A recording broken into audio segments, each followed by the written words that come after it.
Shalom. First off, I want to give all praise, honor, and glory unto Yahweh, Bahashem, Yahweh Shai, Baruch HaKadosh. I want to give double honors to the apostles and elders and bishops of GMS who have taught us this word and teach us this word today. And I'm going to give a salutation unto the elect of the nation of Israel. This is the brother Yatazakba with the GMS Nebraska camp. And in this lesson, what I want to get into is how the Lord is going to turn back our captivity and our low state and flip it to where we're going to be on top. We're going to rule, and these nations are going to be in the position that we're in right now. They're going to be at the low state. They're going to be, underneath us. And what inspired this lesson was from reading in the book of Lamentations, chapter 1, a beautiful precept that sparked this lesson. And I'll read it. Lamentations 1:21. It says, "They have heard that I sigh, there is none to comfort me. All mine enemies have heard of my trouble. They are glad that thou hast done it. Thou wilt bring the day that thou hast called, and they shall be like unto me." So, when you read chapter 1 of the book of Lamentations, the rest of this chapter before this point is describing the state that our nation was in after the Babylonians came down upon us when they were ruled by Nebuchadnezzar. And what they did was that they sacked Jerusalem and our temple. They destroyed our city, destroyed our holy temple. They killed many of our people. They took many of our people into captivity to Babylon. We was in a defeated, low state. We got destroyed by the Babylonians. And so this chapter is of, when you read really the book of Lamentations as a whole, but, specifically talking about this chapter, it has a very low, lamenting, dismal tone. But then we get to this verse where it's describing how the heathen that were round about that heard about what happened to our nation were happy that it happened to us. But what Jeremiah asked the Lord to do is to fulfill his promise that, the Lord would, bring the condition that we were in onto these nations. And it was beautiful because it brought to mind that the state that we're in right now in our captivity, the Lord is gonna flip it around. And we talk about Esau as the forefront, but let's remember it is not just Esau that judgment is gonna come upon. Esau, the so-called white people, is gonna be the forefront of judgment. They're going to get it the worst, but all these heathen is going to get it as well. These different nations, such as the Moabites, the Chinese, the Ishmaelites, the Arabs, all these different nations, they're all going to get it as well because they have had a part to play in our captivity, and they are reaping the benefits for us being as low as we are right now. We have to remember that when we think about the elites, you have the elite of Esau that rule this world today, but you have the elite of these different nations as well that play a part in us being in the condition that we're in and continuing to, be in the condition we're in. They don't want us to be at the top. They don't want, us to come out of the state that we're in, and we're gonna get that in Scripture, But as a matter of fact, let's go to Psalm chapter 83, verse 1, which says, "Keep not thou silence, O Yahweh, hold not thy peace, and be not still, O Yahweh. For lo, thine enemies make a tumult, and they that hate thee have lifted up the head. They have taken crafty counsel against thy people and consulted against thy hidden ones." So who are the Lord's people? It's the Negroes, Latinos, and Native Americans. And it says that, the Lord's enemies have taken crafty counsel or has devised schemes and plots against the Lord's people, against the Israelites. And what are one of those plots? Well, we read in verse 4, it says, "They have said, come and let us cut them off from being a nation, that the name of Israel may be no more in remembrance." And so they want us to stay in the mindset of being Negroes, Latinos, and Native Americans because they can reap benefits off of us in that state.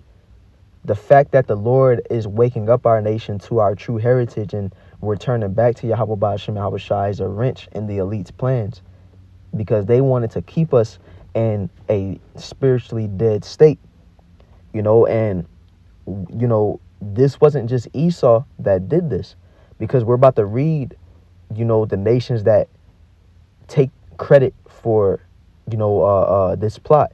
It says, for they have consulted together with one consent. They are confederate against thee, the tabernacles of Edom, and the Ishmaelites, of Moab, and the Hagarenes, Gabal and Ammon and Amalek, the Philistines with the inhabitants of Tyre. So Edom, the so-called white man, the Ishmaelites, which is the Arabs, the Moab, which is the Chinese. I don't know who the Hagarenes are. I believe that's more Arab nations, but let's look at it. Strong's H 1905. Hagarayah says Hagarenes or Hagarites, a people dwelling to the east of Palestine, with whom the tribes of Reuben made war in the time of Saul. So a people dwelling to the east of Palestine. It says a Hagarite or member of a certain Arabian clan. So this is more, tribes of the Ishmaelites. And then we have Gabal. I'm not sure who they are either, so let's look into it. Strong's H 1381, which is Gabal. Okay, so this is a region in Idumea. So this is speaking about more Edomites. Says from Seir right here. And then we go back to the chapter. It says, in Ammon, which are the Japanese, and Amalek, which is a tribe of the Edomites, the Philistines with the inhabitants of Tyre, and which is speaking about the Hamites. It says Ashur also is joined with them. The Assyrians, the Elamites today, the Iranians, the Persians. All these nations have, a part to play in, coming against the apple of the Lord's eye. Because where else can we read in the scriptures of how these nations are taking advantage of us? Let's go to the parable with Lazarus and the rich man. Luke chapter 16, verse 20, which says, and there was a certain beggar named Lazarus, which was laid at his, let's start at verse 19, Salakia. Luke 16 and 19. There was a certain rich man which was clothed in purple and fine linen, and fared sumptuously every day. Now, this rich man is representative of Esau, Edom, and his rulership today. It's the scriptures say the earth is given into the hand of the wicked, and we know that Esau is the wicked based off of Malachi chapter 1, verse 4. Which is one precept among many that proves that Esau is the wicked. And when we read here, it says that he was clothed in purple and fine linen. That represents royalty. That represents kingship. Rulership. It says that he fared sumptuously every day, which he had everything that he wanted. He had goodies, the best of everything. It says, and there was a certain beggar named Lazarus, which was laid at his gate full of sores. Now Lazarus is representative of the Israelites, the Negroes, Latinos, and Native Americans. It says that we were laid at his gate full of sores. It says, and desiring to be fed with the crumbs which fell from the rich man's table. And what are examples of us being fed with the crumbs which fall from the rich man's table? Because we have to remember, Esau has the fatness of the earth and the dew of heaven. Esau has dominion and ownership over the resources of the world. Esau owns this world. It's in his hand today through the spirit and power of Yahweh Ba'ashem Yahweh Shai. And so, Jake will, be able to eat of the crumbs which fall from Esau's table, and the fact that you have different celebrities that, will hit millionaire status. Kanye hit billionaire status, and we look at them as if they're rich, as if they're, the wealthiest people in the world. I mean, that's how the simple Jake look at it. But we understand that money ain't nothing compared to what the elite of Esau has.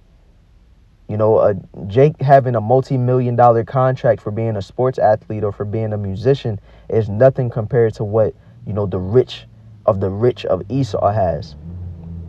The even smaller crumbs that Jake gets that falls from Esau tables is these measly checks that, us quote unquote normal Jake get week by week.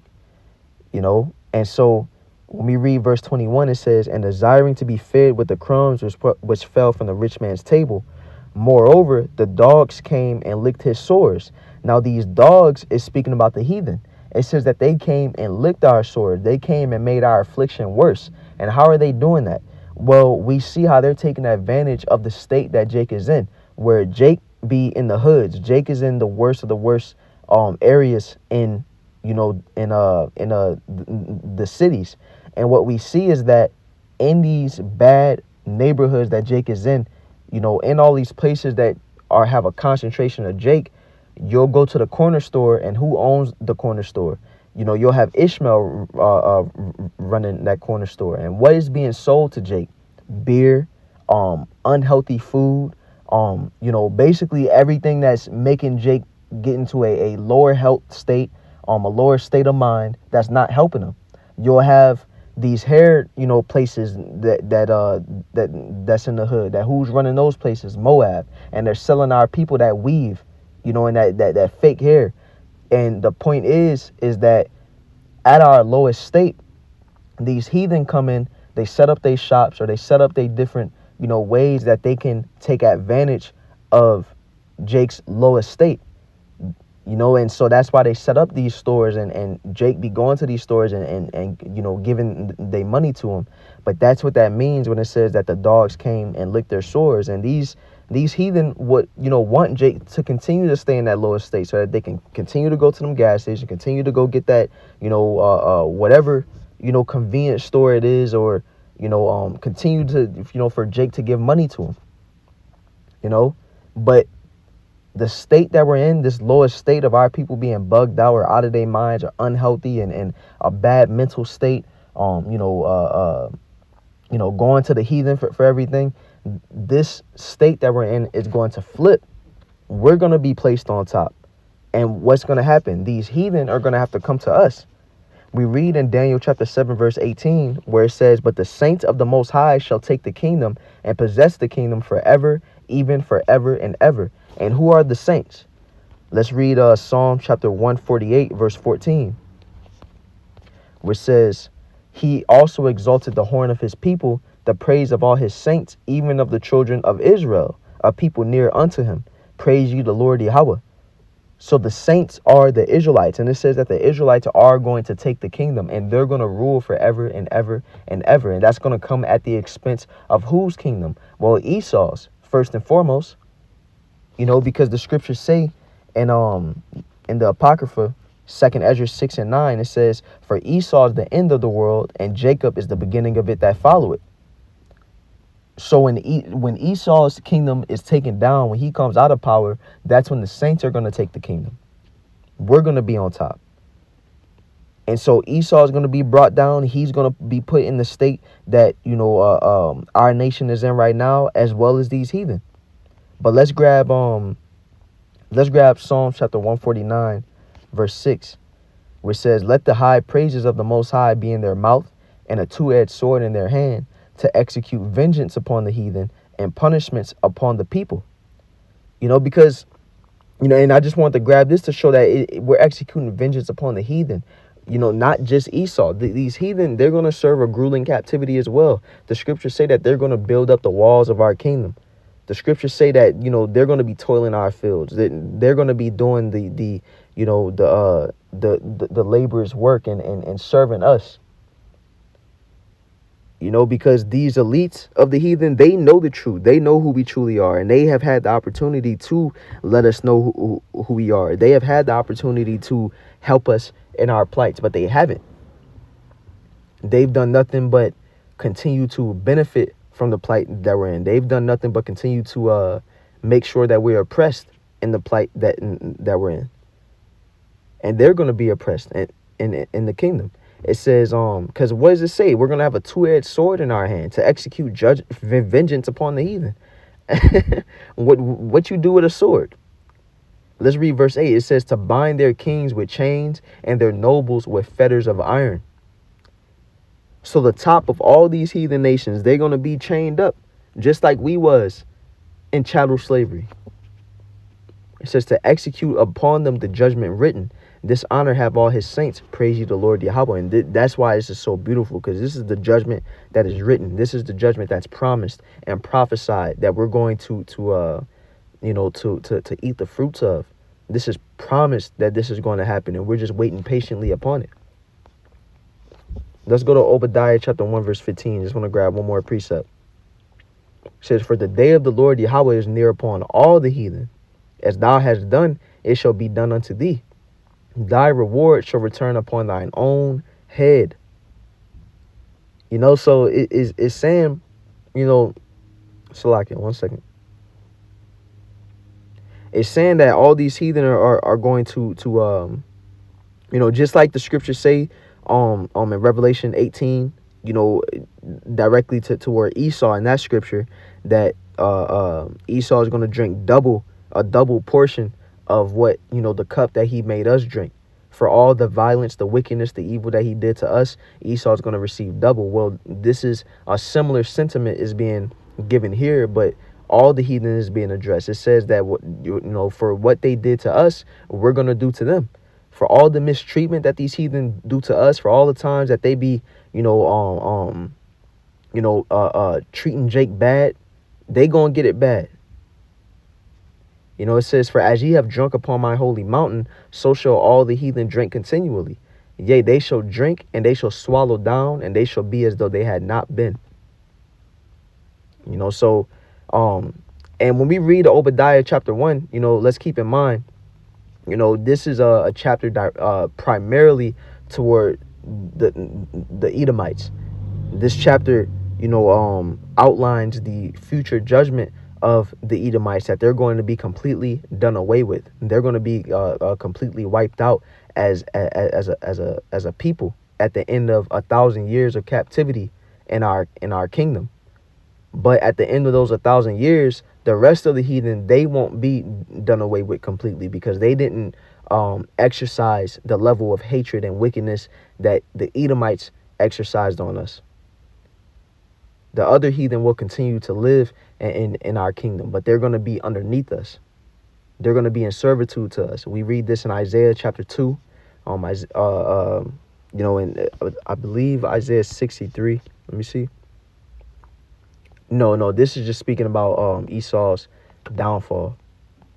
Let's get Isaiah chapter 2 real fast, and we'll end it there. It says, and it shall come to pass in the last, Isaiah chapter 2 verse 2, and it shall come to pass in the last days that the mountain of the Lord's house shall be established in the top of the mountains, and shall be exalted above the hills, and all nations shall flow unto it. So these mountains and hills, this is representative of a government, of a rulership. And it says that our government is going to be the top government. There's going to be a new world order in righteousness, a one world government in righteousness. And it says that all the nations are going to flow unto it. It says that many people shall go and say, come ye, and let us go up to the mountain of the Lord, to the house of the power of Jacob. And he will teach us of his ways, and we will walk in his paths. For out of Zion shall go forth the law and the word of the Lord from Jerusalem. Because in the kingdom, the Israelites, we're going to be in the second covenant. We're going to keep the Lord's ways perfectly without blemish. But these heathen, they're not going to have new bodies. They're not going to be in the second covenant. We're going to have to teach them our laws and our statutes and commandments, and teach them how to walk righteously. They ain't going, in the kingdom, these heathen ain't going to be serving they different gods. They ain't gonna be serving Allah and Shiva and Buddha and all these different gods. No, they gonna serve Yahweh Bahashem, Yahweh Shai. They're gonna keep our law, statutes, and commandments. And this right here is describing that, how they're gonna come to us to learn of our ways in subjection. Just want to make this lesson real fast. Just, a reminder of the promises that is laid out for us. We're at the lowest right now. We're at a lowest state right now, but the Lord is going to raise us up, and he is going to turn around, the current state of the world. Whereas you have all these people taking advantage of us, you have Esau and these heathen taking advantage of us and then coming down upon us heavy. The Lord has not forgot about us. The Lord will not make a full end of us. And, the state of the world is going to be switched. So Lord willing, this lesson was edifying. Once again, I want to give all praise, honor, and glory unto Yahweh, Bahashem, Yahweh Shai, Baruch Dash.